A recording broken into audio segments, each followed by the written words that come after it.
Like Dick said, my name's Alan Reynolds. I'm a pre-sales system engineer here with RightStar. I personally have 22 years or so experience in IT consulting and solution implementation, and I've spent the last 12 or so of that working in the ITIL and ITSM spaces. I've been ITIL V3 Foundation certified for years, and I've also recently become DevOps Foundation certified. So hopefully what we're doing here today is right here in my sweet spot. So let's ask, what do all high-performing IT organizations have in common? Well, based on the Puppet Labs 2014-2015 State of DevOps report, which is based on responses from more than 20,000 technical professionals, they really have three things in common. First of all, they're more agile. Teams are innovating faster than ever and deploying 30 times more frequently these days with 200 times shorter lead times. Secondly, they're more reliable by streamlining processes and fortifying infrastructure. High-performing teams have 60 times fewer failures, and they are able to recover 168 times faster. And third, they're just winning. Teams that practice DevOps typically exceed profitability, market share, and productivity goals. So let's talk about today's situation. Now, we know that we live in a world with interconnected and rapidly changing. Today's businesses have multiple tools for productivity and communication and work, and new ones, of course, are popping up every day. And the business wants innovation and new technologies and really frequent updates to support competitiveness and rapidly changing business requirements. However, at the very same time, that same business also wants their services to be reliable and stable. And as we all know, change is often the nemesis of stability. The more you change something, the more likely it is you're going to break it. In fact, Gartner has found that 80% or more of all incidents are really due to changes. But who's really expected to deliver these more reliable services? Well, the development teams, of course, the same ones that are responsible for creating all this change. So now agile and lean methodologies have changed how we developed software since the early 2000s. And ever since then, developers have been tasked with delivering features faster and more frequently, while IT operations and support teams are supposed to maintain infrastructure, stability, and availability. And customers really need and want both. And really therein lies the conflict. So to achieve this, we need to change the way we handle change. So IT organizations are tasked with balancing business expectations while keeping everything up and running. And within the IT organization, different IT teams face several challenges of their own. There's a continuing pressure to improve relevance of services to the business.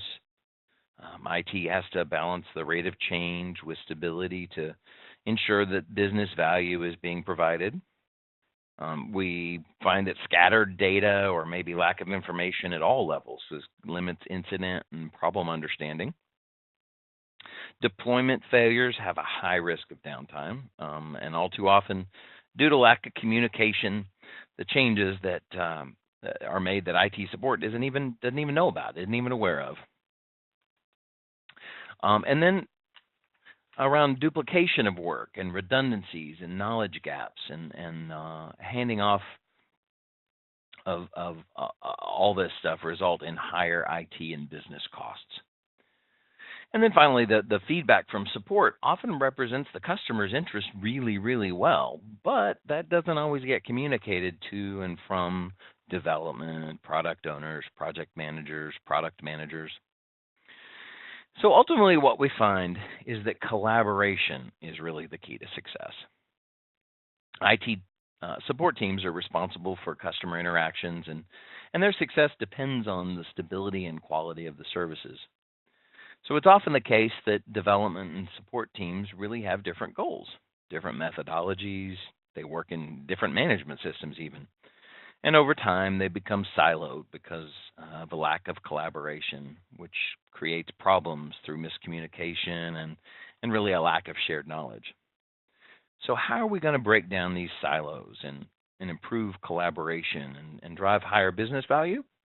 Well, IT support and development teams must work together. That's the bottom line. And of course, they have to also work with all the other IT functions, including development and operations and QA, support, testing, everyone.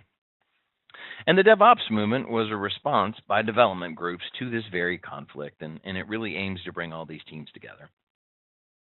IT support really needs to understand and adopt these agile and lean and Kanban principles so that they can continue to support both IT and business services. So, what is DevOps? Well, let's dive in and find out.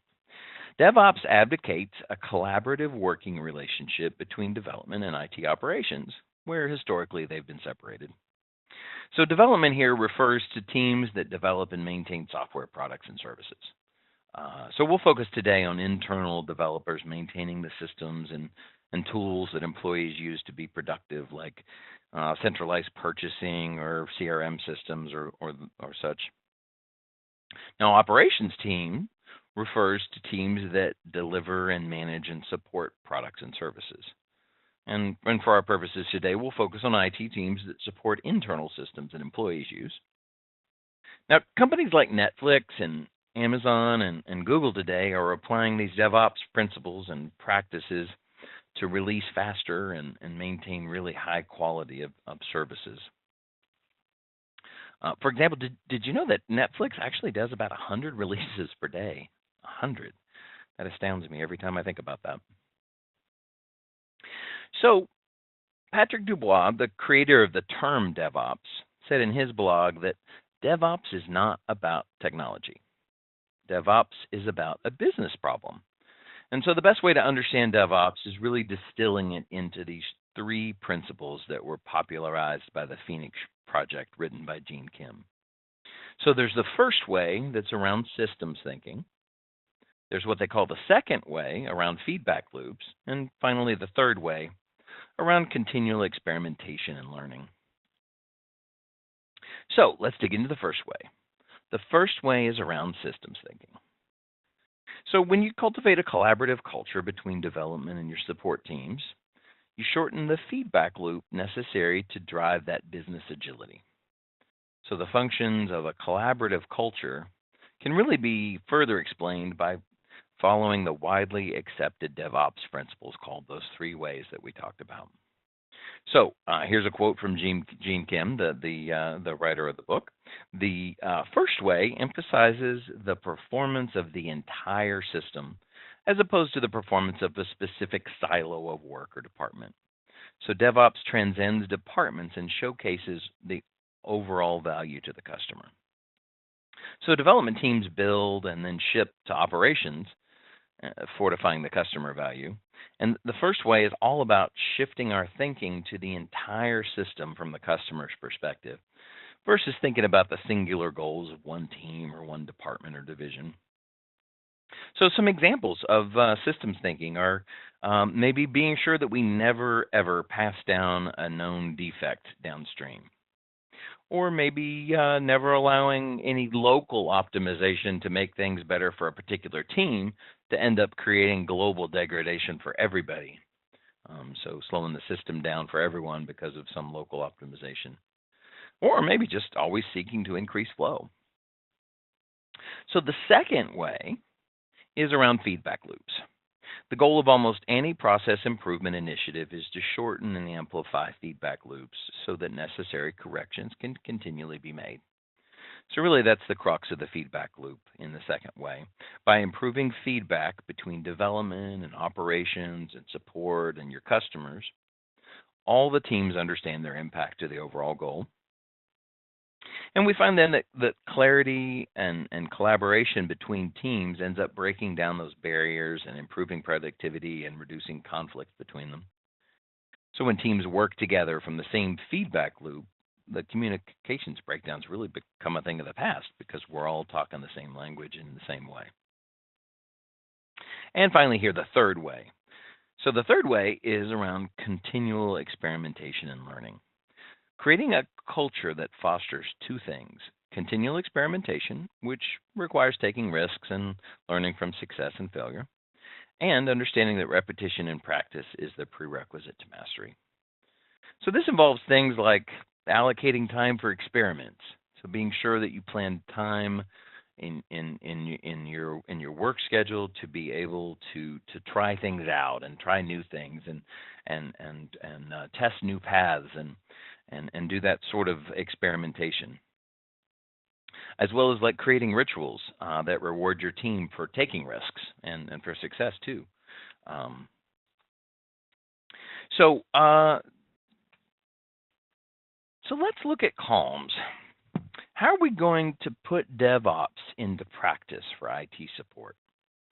Well, there's this framework called CALMS, which can help us with that. CALMS was coined back in 2010, and it focuses. It's really about a focus on culture and automation and lean and measurement and sharing to achieve these goals. So let's take that CALMS model and apply it to IT support. So starting with culture, the C in CALMS. Culture is about daily or weekly rituals that influence how a team works. So we are able to shift from silos to constant communication between your teams. So DevOps is about agility and speed. And so some of the rituals that you can apply to your team include things like doing daily stand-ups or maybe hack days or chat rooms, Scrum, sprint planning, retrospectives, the Kanban framework, chat, IM solutions that can be encouraged, that can encourage collaboration, and then focusing on results, not just the activities. So it's important not to obsess on the number of changes. What's really important is the result of those changes. So you measure everything and then determine improvement based on those measurements. And of course, understanding behaviors. Culture is really about it's really around habits. It's a result of habits. So you really need to understand how your teams work together so that you know where and what you can improve on. So automation, the A in CALMS. Automation works when it supports the people and processes that are already in place. So we go from trapped knowledge to shared knowledge. So things like known errors need to be tracked at the time of deployment and communicated to support. So if we know when we're rolling out this new release that we've got some known errors, we need to share that with our support teams so that they're aware of it as well and not caught off guard on the front line. And of course, support's responsible also for linking knowledge base articles to incidents and problems so that everybody can understand what's causing the issues. And there's the shift from orphan tickets to link tickets. So all teams need to be responsible for ticket linking and documentation, including the service desk and administrators and developers and operations, so that everybody knows what's going on. And of course, linking incidents and problems to requests for changes and releases as well, so that all those things are related together and easy to find and locate. And then, of course, don't just deploy, but support. Don't just toss it out there, but really support it. Continuous integration, continuous delivery, and continuous deployment are all really core to this first way of DevOps, where we're thinking about the performance of the overall system. So your team needs to be able to be prepared to support and operate and ensure that they're the availability of the services they provide. They need to know what's being deployed and when it's being deployed so they can give the right answers to the customer. And the ITIL forward schedule of changes construct really can be applied here as well. And help with testing. So automated testing is really key in a DevOps environment. But on top of that, IT support teams end up holding data about various customer environments that really should be fed back into testing, because support's on the front lines and they've got the firsthand knowledge about all that. And then finally, keeping up with monitoring data. Everyone in support really should know about any proactive monitoring and provide requirements for that monitoring, with events being linked back to incidents and problems and changes as they come through. So lean, the L in CALMS. Now, the lean approach came out of the automotive manufacturing world, actually, and it focuses on things like eliminating waste and always improving and noticing that failure is normal. So eliminating waste, we need to make our processes as simple as possible. That probably sounds really common sense, but as you look at things and begin to dig into processes and see what you're doing that doesn't add value, you can begin to remove those pieces and eliminate duplicate work or unnecessary administration, those sorts of things. And always improving is around continuous improvement in IT support. And it's really about constantly iterating on your processes and services to deliver higher value services to the business. And then failure. Of course, one of the principles of lean, as well as the third way, is understanding that if you're not failing, you're really probably not getting anything done. What was learned should be the most important thing your team really reflects on. So it's a good idea to create a ritual of post-incident or post-mortem reports that show lessons learned across teams that share that information. So this would be like similar to a sprint retrospective from the Agile Scrum development process to get your team together and do those sort of look backs. And metrics, the M in columns. So the goal here is really to only keep track of metrics that matter. So let's not track things that we don't care about. But measuring how long it takes to recover, the mean time to repair, measuring that and whether it increases or decreases over time is important. We need to measure repetitive incidents and how often they occur in a period. So if we're getting multiple incidents, we need to put somebody on that to check into some root cause. And around meeting targets. So measuring service level targets in your environment against service level agreements and operational level agreements in the context of deployments, what's important here. And of course, what's the impact to deployments on achieving your overall goals? And cost, what's your cost per incident, along with the total cost of support? You really have to take this into context with downtime costs. It's sometimes not obvious, but in some cases, actually increasing support costs may be the very best thing that you can end up doing to minimize impact to the business and your customers. And sharing, the S in columns. So when it comes to sharing, you want to ask questions like, does the organization understand what we're doing, and do we all share that understanding? Do teams understand each other's goals? Do they know each other's hardships and what the other team's priorities are? Do your team's process outputs actually flow with the other team's processes? Is what your team knows being shared with others? And if it's in a system today, is it shared? Is it accessible by other teams? And around communication, so how is your team collaborating with other teams? And are there unbarred channels for communicating, or is management for some reason standing in the way of that? And are the right stakeholders kept in the loop of your projects, even when they're not in the immediate group that's working on the project? And ownership, so who, do your IT groups such as development and operations, testing, support, even the business share ownership of not only the successes, but the failures and the learning along the way? And finally, do teams share tools and information? And if not, do the tools that they are using integrate together? Maybe that's a way to go if they're not on the same platform. So how do we define success? Well, success is effective processes, not just efficient processes. So we need visions and goals that are linked to business outcomes. We need categorizations and tools that enable collaboration. We have to ensure that the tools all work together, and getting development and IT support on the same platform is a great way to do that. Around processes, we need to realize that incidents and problems and changes are really just part of an IT backlog.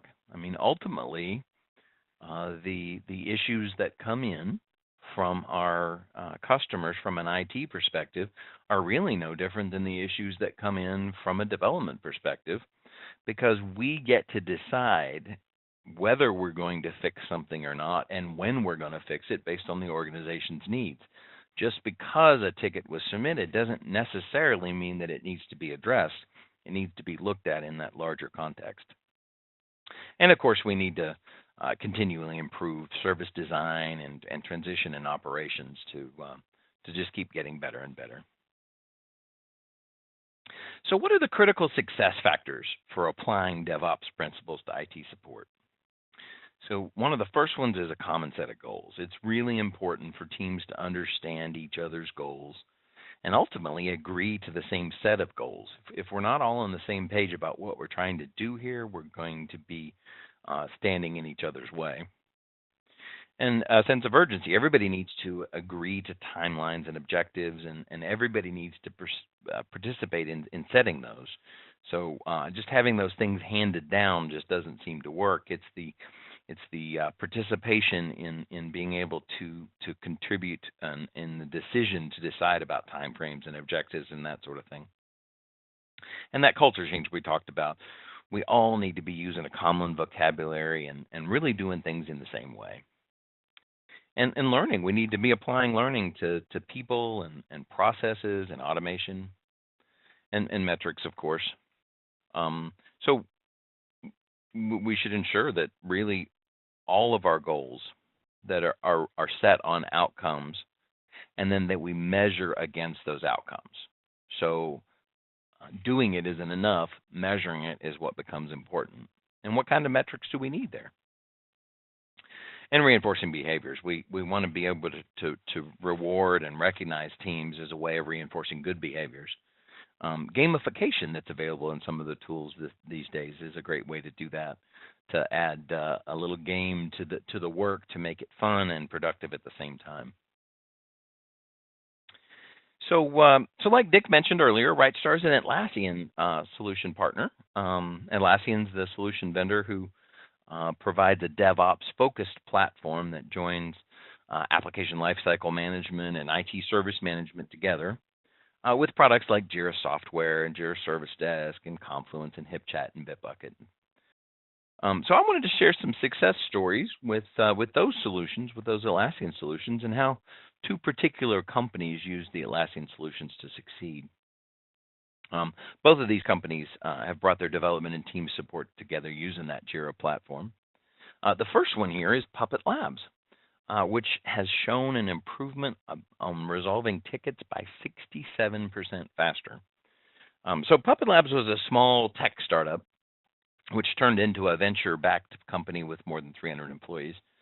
And when that growth occurred, they found themselves at a real crossroads. They needed to scale to support their channels while maintaining service levels that folks have been accustomed to. So they themselves are the builder of IT automation and software, both on-premise and in the cloud. They turned to Jira Service Desk for help. The Puppet Labs IT manager, Nick Cunningham, has noted that since deploying Jira Service Desk, they've had their resolved tickets increase by almost 67%. Which is a sign that their service desk team is able to actually get more done. Today, all 300 employees at Puppet Labs are supported by Jira Service Desk. And Mr. Cunningham also noted that with Jira Service Desk and the entire Atlassian stack, they've been able to increase user adoption by staying in the same system, streamlining their maintenance process, and reducing their total cost for labor and maintaining all those systems. So with the Atlassian products, Puppet Labs was able to streamline its workflows and add critical efficiencies and really provide the help that their customers needed quickly. So our second success story is with a company called Skyscanner. Millions of people book using Skyscanner's global search engine every day, book trips.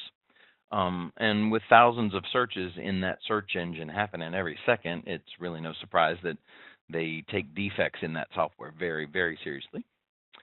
So to streamline the defect reports that came in, they needed a new kind of service desk. Michael Hall, Skyscanner's business tools lead, stated that they're building better software by fixing bugs twice as fast since implementing Jira Service Desk. So today there are 700 employees across 9 global offices are helping to improve their global search engine with Jira Service Desk. And Mr. Hall also noted that their end user customers actually get email updates from the system so that they know when the problems are fixed and they can understand their impact on product improvement. So again, with Atlassian, Skyscanner can now focus on individuals and interactions, and they're no longer limited by their tool set. So in conclusion, faster, better service is around culture, sharing, and tools that enable your teams. A collaborative culture is really the key. It's really the critical success factor with DevOps. Aligning support and development can help your organization understand what services the business wants and needs to be productive. So what's your takeaway from today? Well, first, start using DevOps principles for IT support processes. And start today by beginning to apply those 3 ways of DevOps and columns to your IT support organization. And secondly, emphasize teamwork and collaboration to get DevOps under the same roof by focusing on culture, by emphasizing collaboration through training and incentives like simulation training that Dick mentioned or gamification that I mentioned, and through metrics by measuring everything. And maybe consider starting with benchmark studies, and consolidation by moving disparate dev and ops support systems together. So let's take a look at questions that may have come in as we went through our presentation today. Dick, I don't know, have you been able to well, now would okay. certainly be a good time to ask a question. And again, there's a Q&A box, and just type your question in there, and then we'll get to it. But let me just get started here. I just talked to a customer this week. It was a company that develops software, and they're in the healthcare space, and specifically they do electronic prescriptions, which is really up and coming. So there's a lot of competition there. They decided, just like you were talking about, to sort of get dev and ops all under the same umbrella. In this particular case, they're using a common tool set, so Jira to track the software development efforts, and then Jira Service Desk, so that when the customers call in with bugs and so on, there's a single system that they utilize. And I think that they didn't even think twice about that. They just said it's so important to hook all this up, because it's very competitive in this space, and we want to do as well as we can. So I think they're kind of a good example of DevOps at work then. But I wanted to go back to what you talked about before. Well, how do you get started? I mean, we talked about a number of different things, and oftentimes in the ITSM space, a lot of people just said, hey, we just need a new tool set. And they just said, well, the hottest thing out there right now is ServiceNow. Let's just buy ServiceNow. And so they go and implement ServiceNow, and they find out that really a lot of things didn't really change that much. Right, because it's not just about the tool set. It's like buying a new set of golf clubs. Even though you might have a better set of golf clubs, it doesn't really help your game that much. So, you can try to. You mentioned some things about the gamification. You talked about different ways you can learn about DevOps. We talked about there's different books out, good reference material like the DevOps Handbook, which is excellent, although it's a little bit dry. So if somebody's going to say, "Hey, here's the DevOps Handbook," go to it. We want that. Should we, and I know you took a class, right, and you got DevOps certified. Would you recommend as much training as possible? Do you think that's a good way to get started, or consulting? I personally think that for myself, it was very helpful. To do a couple days of immersed sort of research and discussion around this. It's hard to make these kinds of what they end up at their core being cultural shifts if people aren't empowered with the information. So just tossing that word DevOps at a team and hoping they get it probably is not the best way to go. So a lot of companies will send a lead or two to some sort of formal training, and then have them bring that knowledge back inside and begin to share those concepts with others. But the key really is that everybody's on the same page. So everybody needs to understand these principles, and everybody needs to understand sort of the goal of what we're trying to do here with DevOps. So I think that training is a really important first step. And the other important first step is to just start. It's easy to look at something at this and be overwhelmed by where do we start. We have all these pieces, and what do we pick something and just try it. That's part of that third way, experimenting and continual feedback. So maybe a good way to get going is just to get going and see how it goes, and begin to hone your process as you go. Yeah, I think that's what people think is that, hey, let's just go take a class. And with on the ITSM side, it was a little bit easier because IDLE was sort of the way to go. On the DevOps side, it's not quite as straightforward. There is some a group called DASA, which provides DevOps certification, and they're trying to make that a standard, although I don't know how widespread that is and how much interest there would be. It seems to me that if somebody wants to get started in DevOps, they sign up for a Scrum class. So could you talk, what is Scrum? Could you talk about that for just a second? Yeah, sure.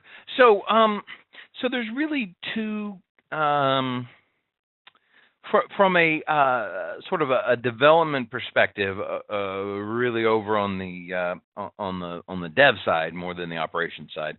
There's two popular ways to go about the new style of development, as opposed to the traditional waterfall method of let's try to go in and gather all of our requirements, and then let's go do an entire design, and let's build this thing, and then let's finally let someone look at it, which is inevitably when they tell us you completely misunderstood what we needed here, and we're going to need to start over. So to combat that, the Agile methodologies have come into play in the last few years.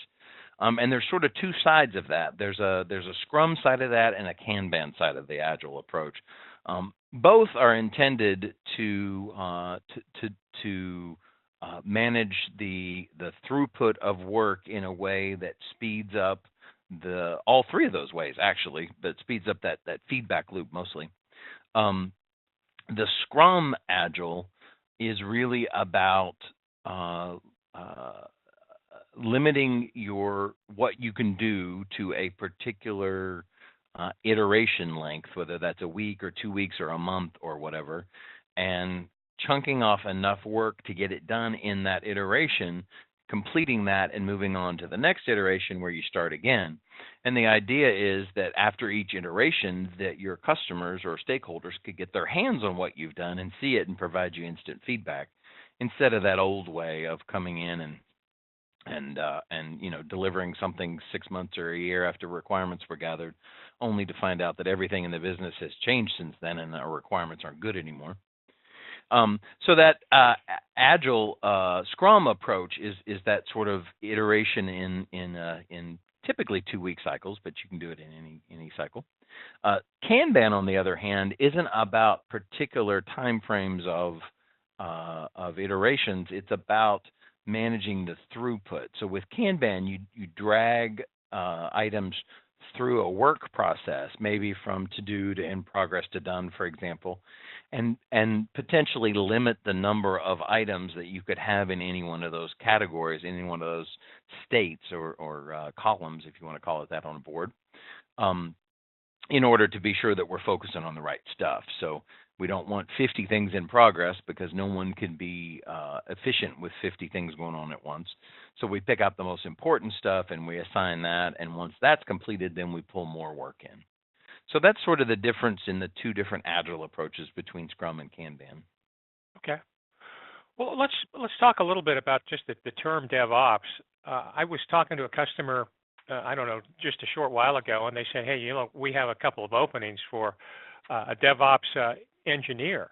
And I thought, DevOps engineer, and the only thing I could think of, well, that must be somebody that knows Jira, or maybe they know Jenkins or Docker, or I was thinking of HipChat, but anyway, one of those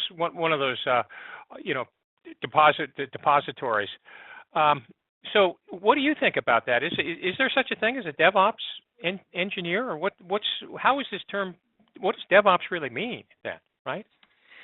Well, so DevOps isn't about a technology. It's about the communication and the process and the collaboration, and having everybody on the same page and marching to the same orders. So, like you, I've been aware of positions advertised on Indeed or Monster or whatever for a DevOps engineer. Um, I I think that approach of I've got a company where I'm going to bring a DevOps engineer in might be a little short-sighted. Um, because what we really want to do is get everybody doing DevOps. So we probably don't want to create a new group that does some new function we call DevOps. What DevOps is getting our existing dev teams and our existing op teams working together. Now, you might bring in someone who's a coach, like in an agile in a development environment, when you're moving there from maybe a waterfall kind of traditional approach. Maybe you need an agile coach to come in and help your development teams understand how to do the agile processes and coach them along the way. And from that perspective, a DevOps engineer makes sense to me to bring someone in who's more of a DevOps coach. But if we're talking about somebody that's going to come in and do DevOps, I think maybe we're looking at it a little wrong, because we all need to be doing DevOps rather than just hiring somebody to fill some, fictitious DevOps tasks. Does that hopefully that helps? Yeah, no, I think that's good. Well, that pretty much takes us to the end of the webinar. I certainly appreciate everybody that's spent at least 45 minutes or so with us today. Thank you very much. And Alan, thank you very much for a great job.